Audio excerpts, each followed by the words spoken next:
मोदी काशी में बोल रहे हैं, आपको सीधे लिए चलते हैं। लेकिन मैं उससे पहले बताना चाहता हूं कि काशी ने मुझ में क्या बदलाव किया है।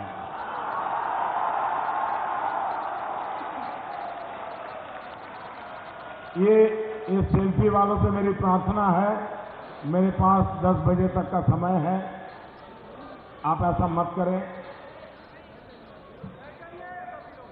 ये मेरा सौभाग्य है कि काशी की वेद परंपरा को ज्ञान के विश्लेषण व तार्किक अनुभवों से मैं जुड़ सका। काशी का ये प्रसाद मुझे अपने सामाजिक और राजनीतिक जीवन को तार्किक बनाने की शक्ति देता है। काशी की धार्मिक आस्था से महात्मा बुद्ध, गोस्वामी तुलसीदास, संत रविदास, कबीरदास, रामानंद जैसे विचारकों ने प्रेरणा ली। सत्य, न्याय, अहिंसा, ज्ञान की इस प्रेरणा ने मुझे भी वैश्विक स्तर पर इन मूल्यों के साथ खड़े होने का संबल दिया है। काशी के इन महापुरुषों के द्वारा मेरी अंतरात्मा में यही भाव निरंतर प्रवाहित होता रहता है कि चाहे कुछ भी हो जाए, देश हित के अलावा किसी और का हित नहीं सोचूंगा।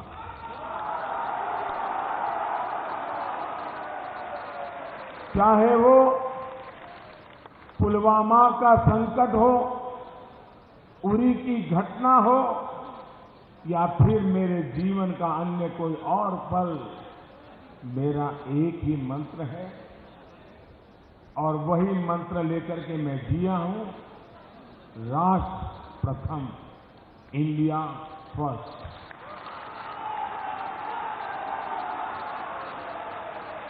भाई और बहनों, याद करिए, यहां संकट मोचन मंदिर, गुजरात में अक्षरधाम, अयोध्या हमारे आस्था के केंद्रों पर 2005 से 2014 तक लगातार आतंकी हमले हुए। यहां पर आरती कर रहे निर्दोष भक्तों की कायरतापूर्ण हत्या को याद कर आज भी मर्म सिहर जाता है। याद करिए, उस समय की सरकार हर हमले के बाद वार्ता के अलावा कुछ नहीं करती थी।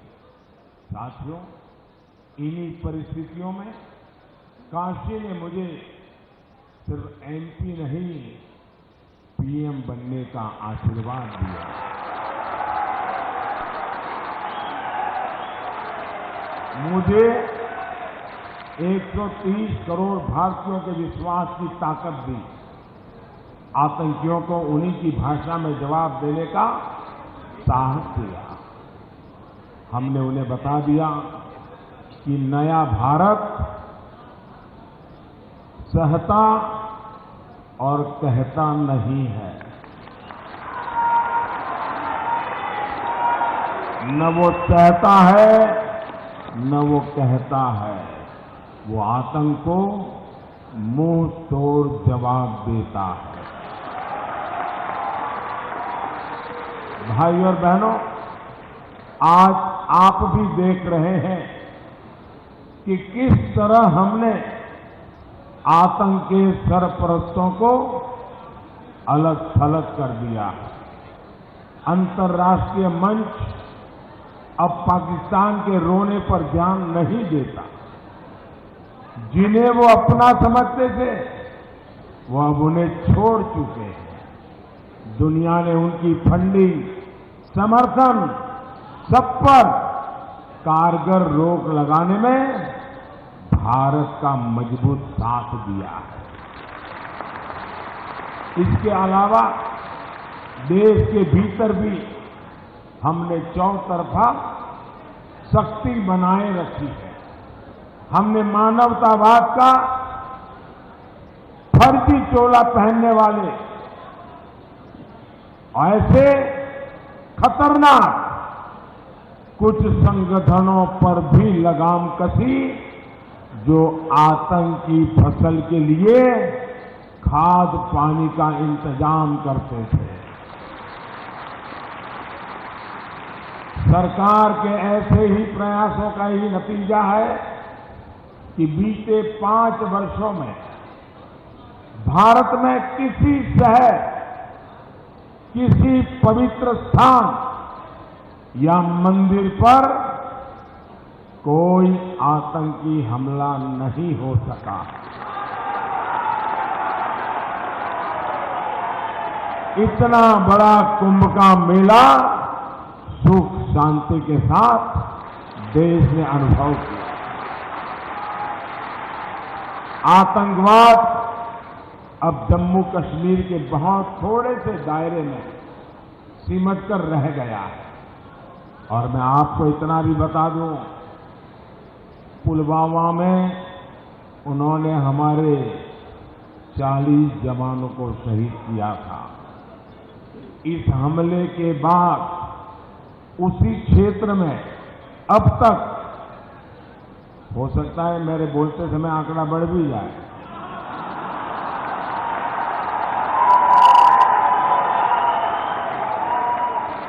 अब तक 42 आतंकवादियों को ठिकाने लगाया जा चुका है। ये हमारा काम करने का तरीका है। ये हमारा काम करने का तरीका है। वहीं दूसरी तरफ हमारे आसपास अभी क्या स्थिति बन रही है, चुनौतियां कितनी गंभीर है, हमें उस पर भी ध्यान देना बहुत आवश्यक है। अभी कुछ दिन पहले श्रीलंका में सीरियल बम धमाके हुए। प्रेम और शांति के लिए समर्पित लोगों को भी आतंकवाद ने नहीं बख्शा। उस दिन ईस्टर था, लोग बड़ी बड़ी गाड़ियों में खुशी खुशी अपने परिवार के साथ चर्च में आए थे, दिव्यात्मा की अनुभूति कर रहे थे, बाइबल का पाठ कर रहे थे, शांति के माला जप रहे थे, सपने और संकल्प लेके आए थे, लेकिन जिंदा घर नहीं जा सके। धन था, वैभव था, कारोबार था, बंगला था, गाड़ी थी, सब कुछ था, एक झटके में सब चला गया। आतंक सब कुछ तबाह कर गया। आतंक की चुनौती को एक पल के लिए भी कम आंकना देश के साथ अन्याय है। आप भी, आपके पास गाड़ी हो, बंगला हो, सब कुछ हो, लेकिन शाम को अगर जिंदा घर लौट के नहीं आओगे तो किस काम का?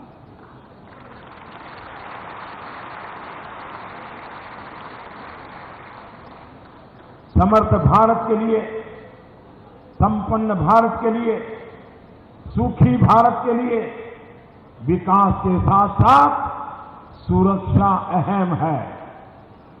साथियों, मेरा ये स्पष्ट मत रहा है कि परिवर्तन तभी सार्थक होता है, तभी स्थायी होता है, जन मन बदलता है तब होता है। लेकिन इस जनमन को साधने के लिए तपस्या करनी पड़ती है। मैं मानता हूं कि इस समय हमारा भारतवर्ष भी तपस्या के दौर में है।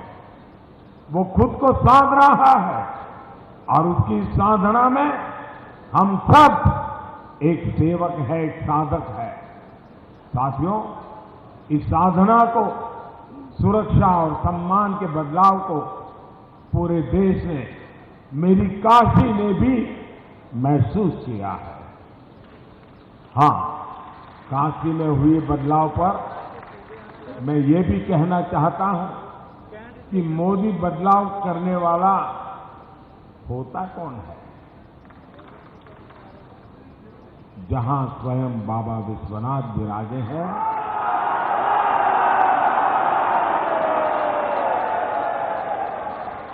वहां उनकी मर्जी के बिना कुछ हो सकता है क्या? ये तो बस एक बेटे का संकल्प है और काशी की महान जनता की जीवंतता है, जो ये पुरातन नगरी नवीनता को अंगीकार कर रही है। एक ऐसी दिशा की तरफ हम बढ़ रहे हैं जहां साइंस भी हो, स्पिरिचुअलिटी भी हो, टैलेंट भी हो, टूरिज्म भी हो, खान-पान हो तो खेलकूद भी हो, जहां दिव्यता भव्यता का संगम हो, जिसकी जड़ें आध्यात्मिक हो, मॉडर्नाइजेशन हो, लेकिन विदाउट वेस्टर्नाइजेशन। पश्चिम का चश्मा लगाकर ये सब नहीं किया जा सकता।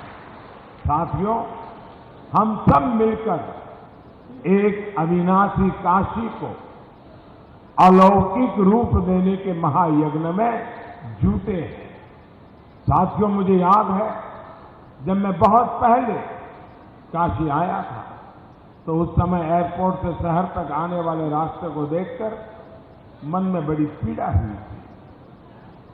शहर में पहुंचा तो बार बार बिजली के लटकते तारों से सामना हुआ। मन में प्रश्न उठता था कि तारों के इस जाल से घरों तक सूर्य की रोशनी कैसे पहुंचती होगी। जहां दुनिया मां गंगा का अमृतपान करने आती है, वहां गंदगी के ढेर क्यों है? ऐसे अनेक सवाल मेरे मन में तब कौंधते थे। साथियों, इन्हीं सवालों को ढूंढने के लिए आप सभी का साथ मैंने तब मांगा था। सच कहूं तो 17 मई 2014 को गंगा तट पर कुछ संकल्प मैं ले रहा था तो मन में एक सवाल जरूर था कि काशी की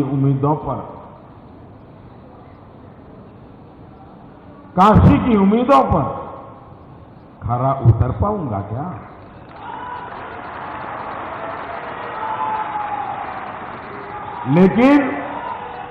लेकिन आज मैं कह सकता हूं कि हम सभी के सामूहिक प्रयास से और बाबा के आशीर्वाद से बदलाव को काशी वासियों समेत पूरा देश अनुभव कर रहा है।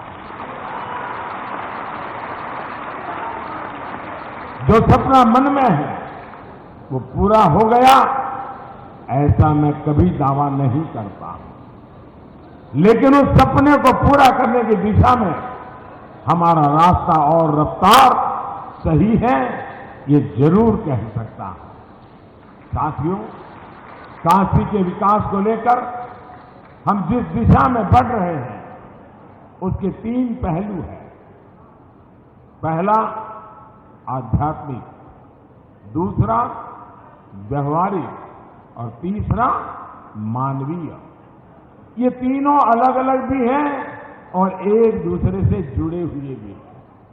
ये तीनों पहलू यहां के नौजवानों के लिए, महिलाओं के लिए, यहां के गरीब के लिए, मध्यम वर्ग के लिए, यहां के बुनकरों के लिए, यहां के विद्यार्थियों के लिए, यहां के नाविकों के लिए, यहां के टूरिस्ट गाइडों के लिए, व्यापारियों के लिए, उद्यमियों के लिए, सबके लिए उतने ही महत्वपूर्ण है। साथियों, बाबतपुर एयरपोर्ट से शहर तक की जिस सड़क की चर्चा मैंने की थी, आज वही सड़क बनारस की नई पहचान बन गई है।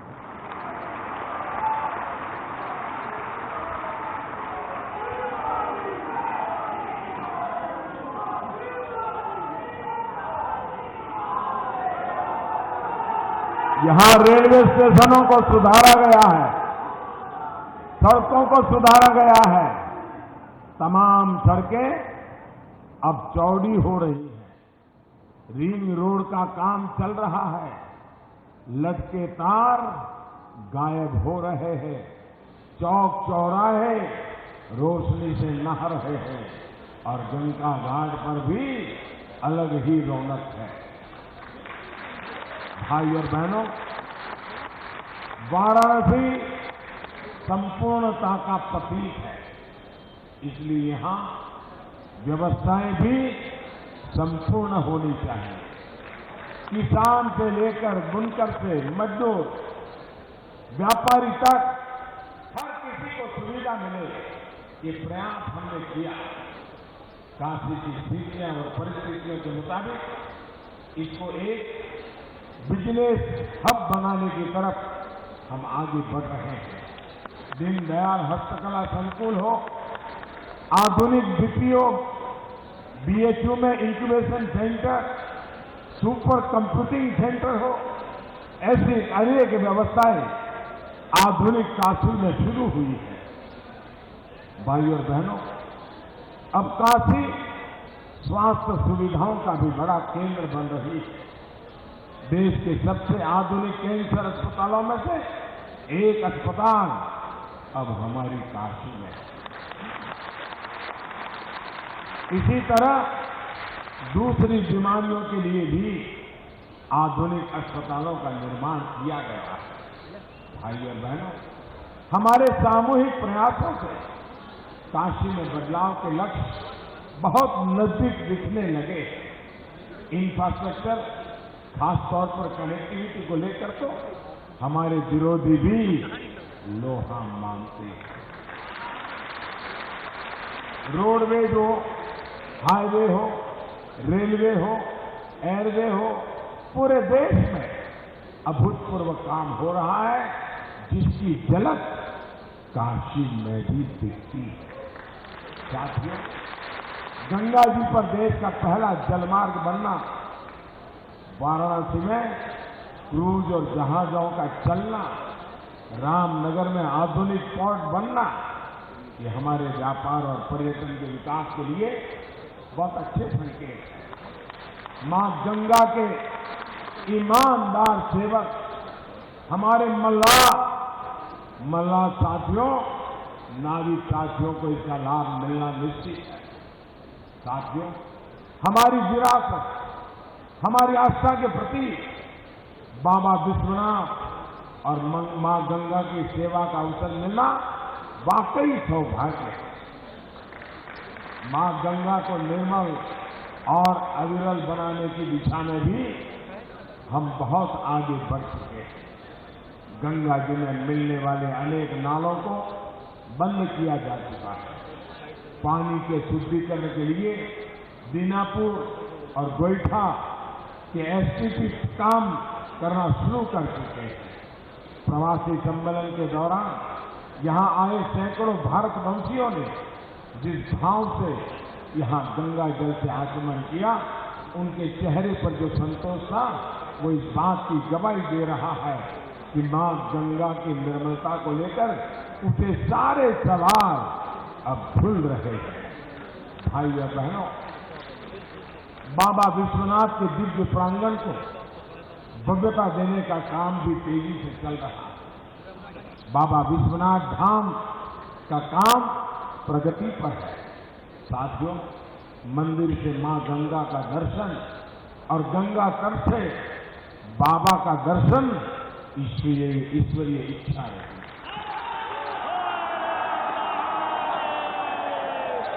हर काशीवासी मुझे कहता रहता है, आप लोग ही कहते हैं कि देवी अहल्याबाई होलकर के बाद पहली बार किसी ने इस परिसर के बारे में सोचा।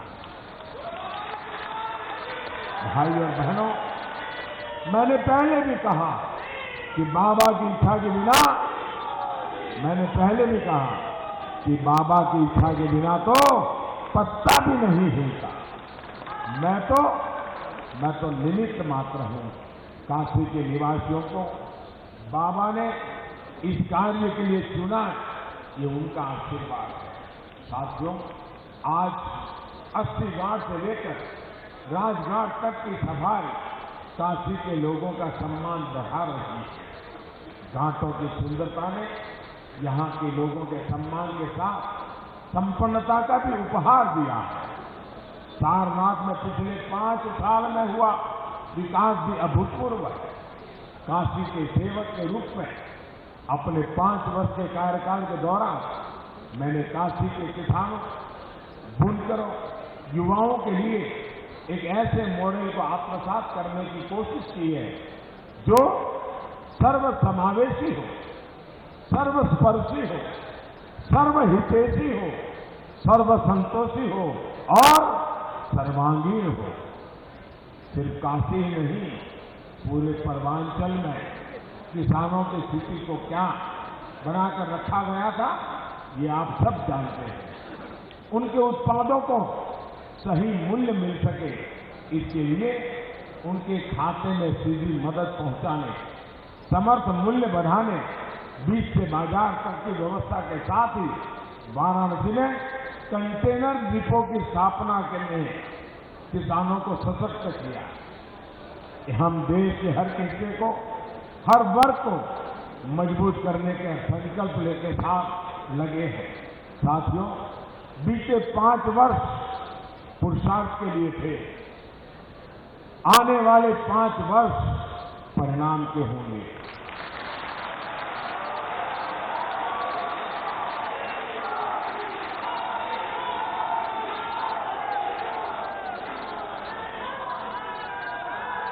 बीते 5 वर्ष पुरुषार्थ थे, आने वाले 5 वर्ष परिणाम के हैं। बीते 5 वर्ष ईमानदारी के प्रयास के थे, आने वाले 5 वर्ष उन प्रयासों को विस्तार देने के होंगे। बीते 5 वर्ष परिवर्तन की शुरुआत करने के लिए थे, आने वाले 5 वर्ष देश की प्रतिष्ठा के होंगे। भाइयों बहनों, हम परिवर्तन के साथ हर वो काम कर रहे हैं जो देश को सशक्त करे। ऐसे काम भी जो मेरे विरोधियों तक को छोटे लगते थे, उन कामों को करने का बीड़ा मैंने उठाया। साफ सफाई हो, शौचालय हो, घरों में रसोई गैस उपलब्ध कराना हो, गरीबों का बैंक में खाता खुलवाना हो, गरीबों का अपना घर देना हो, सुलभ स्वास्थ्य सेवा हो, ऐसे अनेक काम सोचने और देखने में बड़े नहीं लगते हैं, लेकिन अनुभव करेंगे तो इनसे बड़ा काम कोई हो भी नहीं सकता है। ये सीधे सीधे बहुत ही सामान्य जन के जीवन को प्रभावित करते हैं, उसके जीने के तौर तरीकों को बदलते हैं। इससे एक आत्मविश्वास जीवन में आता है। हर उस व्यक्ति को जो खुद को सिस्टम से कटा हुआ महसूस करता है, उसको एहसास होता है